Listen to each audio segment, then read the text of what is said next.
Hello, Sean Eddings here. Welcome to the MicroCapClub Member Spotlight. In these interviews, we'll showcase many of the talented members of MicroCapClub. And today we have Adam Wilk of Greystone Capital. Adam, thanks for joining us today. Tell us a little bit about your background, because I was reading about it, and it's definitely a very interesting one. Sure. So I think among most investors on the forum, I probably have the most unique background. That's not a brag. It's just to say that my path to investing was very different than a lot of other people. I actually started my career working in sports. So I was spent some time in the NBA, working for various NBA teams, among them the San Antonio Spurs and the Houston Rockets. And I was in various basketball operations roles, scouting, analytics, data management, etc. And I thought my original intended career path was to become the GM of an NBA team, and I kind of wanted to go down that route. And I learned a lot in the industry and worked for some incredible people. And I didn't realize at the time how helpful it would be today, and just in terms of the parallels to investing and a lot of the things I've been able to apply to Greystone Capital. But that experience was invaluable to me, and like I said, incredibly helpful for what I'm doing today. After a number of years, and kind of fast forwarding a little bit through a combination of a number of things, including what was probably burnout at the time. I was living in Texas, and I moved back to the Northeast. And very shortly after that, or kind of during my time in sports, I was introduced to value investing. And that was over a decade ago. And it was one of those things where I thought I was set to do one thing in life, and then I discovered this entirely new thing. And not to be corny, but I had that moment that most people have, I think, when they're introduced to value investing. They immediately take to it. The light bulb goes off. They're bitten by the bug, whatever phrase you want to use. And it was just something that made perfect sense to me. It kind of appealed to my contrarian nature. It sparked the enthusiasm to build something on my own after learning about Buffett and Munger and some of the other most famous investors out there, kind of reading their books and going through their materials. And then just to kind of fast forward, I took a number of steps to pursue Greystone on the back of sort of a playbook of learning as much as I could about the industry and studying some of the greats, along with managing friends and family money and sharing some things online. And that kind of led to people that I didn't know reaching out and saying they liked what I was doing and would be interested in having me manage some capital. So that was kind of from the beginning to the inception of the firm, and happy to dig into more specifics, but that's kind of the high level overview. Yeah, and one thing that I noticed, Adam, your blog is Pound the Rock. Can you just talk a little bit more about that whole concept? Absolutely. So it's a saying or a poem or sort of a mantra, and it was created by a guy named Jacob Riis, who was a photographer back in the late 1800s, early 1900s.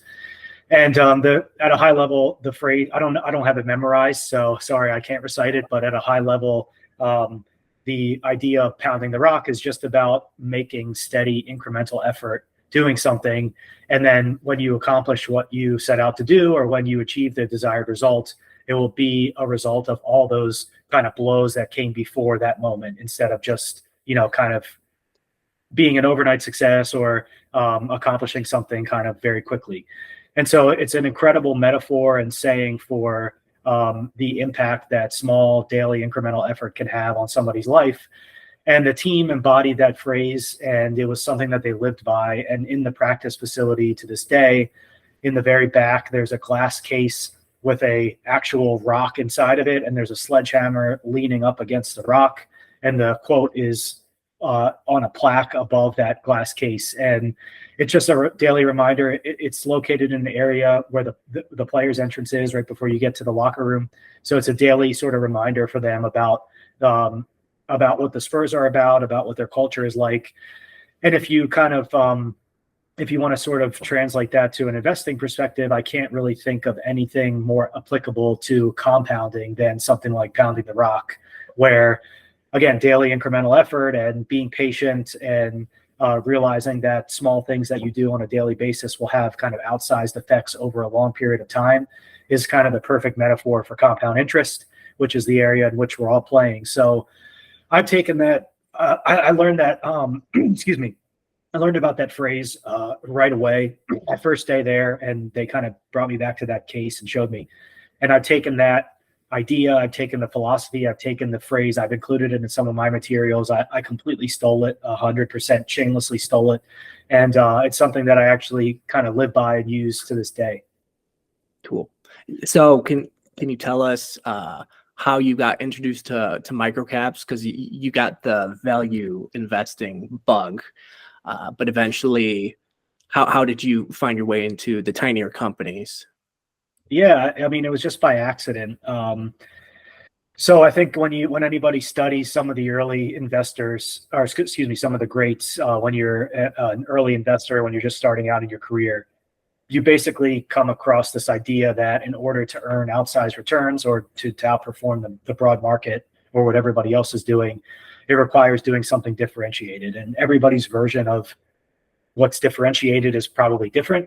But for me, I had a few maybe influences in terms of Joel Greenblatt or Peter Lynch or Phil Fisher, even Buffett, who started out investing in small companies. And so that idea was kind of implanted in my head early on.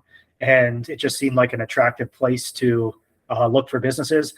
In addition, for myself, somebody without formal experience and without a background in finance or investing, besides, what I did in college, these companies were easier to understand just at a high level. Their 10Ks were shorter. They maybe had one business line or product or service.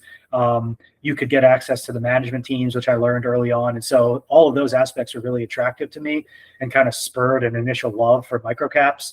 To this day, I still don't think I would be a good sort of large cap investor, and my ability to analyze those businesses or determine if I have some sort of differentiated viewpoint would probably be very difficult to execute a strategy on the back of that.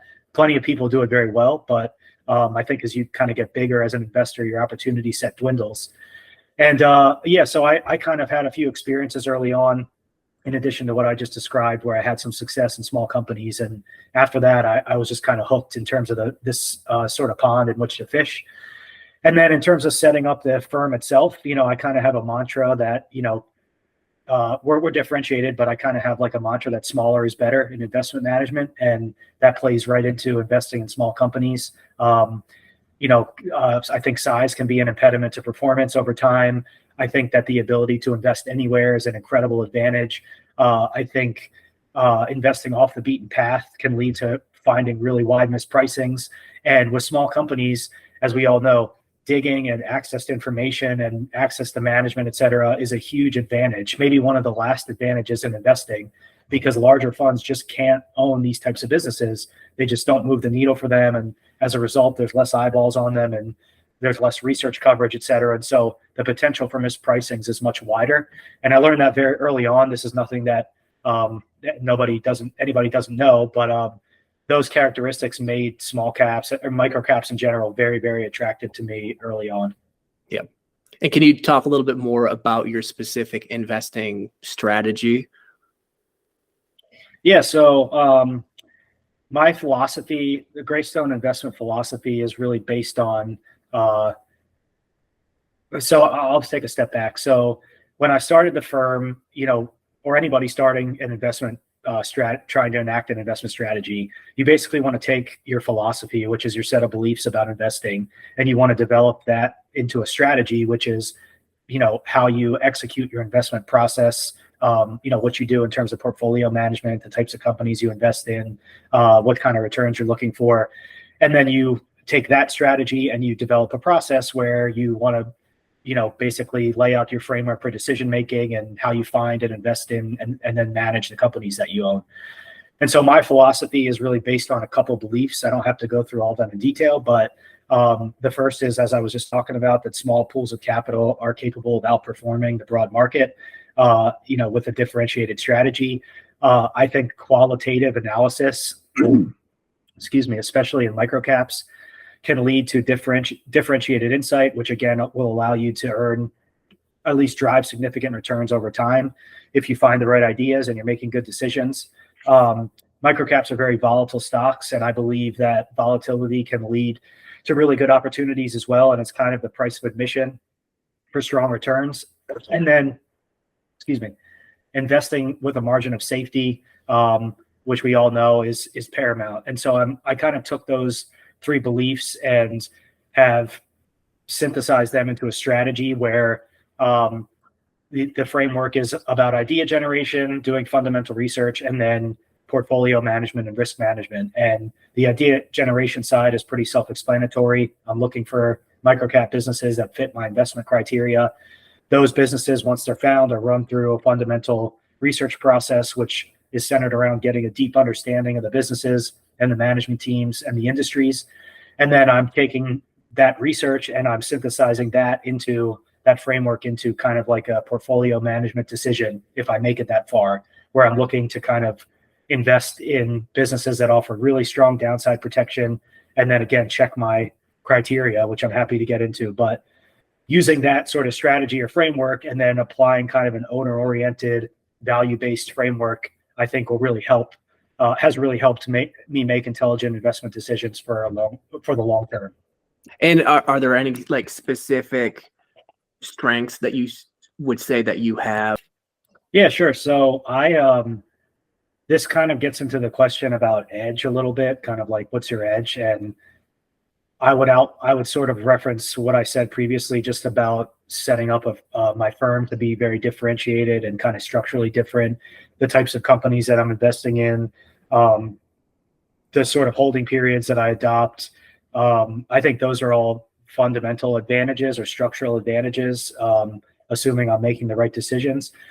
But yeah, I think it's it's interesting. So coming into this business, I didn't have any formal experience. I've never worked at a fund or been an analyst or anything along those lines. And that certainly early on had its pros and cons or advantages and disadvantages. But the one thing that helped me a lot, I believe, is that there's plenty I didn't know, but I came into this business able to develop my own philosophy and learn the things that were really essential to investing, as opposed to coming into the business with some bad habits, whether it's things that you learned in school, maybe in a value investing program, or even working under somebody who does something different than you would do as an investor in terms of your temperament and personality.